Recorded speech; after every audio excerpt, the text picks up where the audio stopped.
विपक्ष की एक बार फिर भ्रष्टाचार की पोल खुली है। कैसे जनता को ठगा, नकद के बदले नौकरी, ये आरोप ही नहीं, अब ये सिद्ध भी हो गया है। ममता बनर्जी जी की सरकार के समय कैसे भर्ती घोटाला हुआ, लेकिन खामियाजा कितने लोगों को भुगतना पड़ा।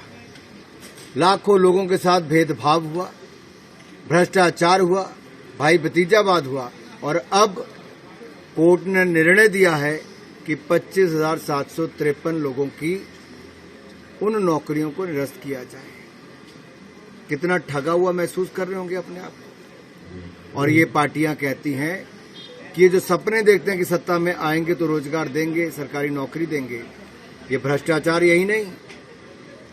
जॉब के बदले जमीन लालू प्रसाद यादव, नकद के बदले नौकरी ममता बनर्जी जी, और इनके यहां से कैश भी मिलता है, जमीन के कागज भी मिलते हैं। तो देश की जनता को यही कहूंगा, एक तरफ ये है जिन्होंने ग्रुप सी डी की भी नौकरियों की बात हो वहां पे भी धांधली की, और दूसरी ओर नरेंद्र मोदी जी की सरकार है जिन्होंने पिछले एक साल में 10 लाख से ज्यादा लोगों को नौकरियां दी सरकारी, और उसमें 1 रुपए का भ्रष्टाचार का आरोप भी नहीं लगा। सर, हिमाचल की अगर बात करी जाए तो अभी तक कांग्रेस जो है 2 लोकसभा सीटों पर और 6 उपचुनावी सीटें हैं, उस पर अभी तक अपने उम्मीदवार नहीं उतार पाई है। असमंजस की स्थिति है। अग्निहोत्री जी लड़ने को मना कर रहे हैं और उनकी बेटी ने भी मना किया है फिलहाल चुनाव लड़ने के लिए, और राजा जी को चुनाव को 40 दिन है, बहुत समय है। सर, अग्निहोत्री जी का एक बयान भी आया है कि बीजेपी जल्दी अपने कैंडिडेट बदलने वाली है उपचुनाव को लेकर के, तो क्योंकि 6 सीटों पे जो है, और कैडर में जो है बीजेपी कैडर में जो है वो खलबली मची है। चलिए नामांकन तक इंतजार कीजिए।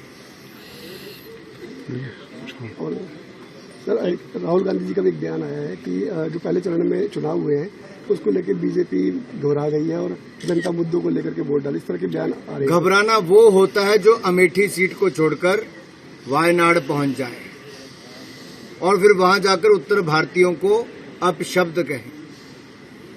कांग्रेस पार्टी ने तो पलायन कर लिया उत्तर प्रदेश से और बिहार से। अब ऐसी स्थिति है कि इनके बड़े बड़े नेता भी चुनाव लड़ने से कतरा रहे हैं। कांग्रेस पार्टी 300 सीटों पर उम्मीदवार नहीं चुन पाती है, बाकी जगह से कई जगह इनके उम्मीदवार चुनाव छोड़कर भाग जाते हैं। मेरा केवल इतना कहना है, मुद्दों की राजनीति राहुल गांधी जी करें, कांग्रेस पार्टी करे, वो बताए देश के लिए क्या करना चाहते हैं। उनके पास कोई रोड मैप नहीं है, लेकिन नरेंद्र मोदी जी भारत को विकसित राष्ट्र बनाना चाहते हैं, और ये विकसित भारत के लिए हम आते ही सत्ता में पहले 100 दिन का भी हमने रोड मैप तैयार कर लिया, अगले 5 साल का भी कर लिया है। ये है प्लानिंग और एग्जीक्यूशन की तैयारी।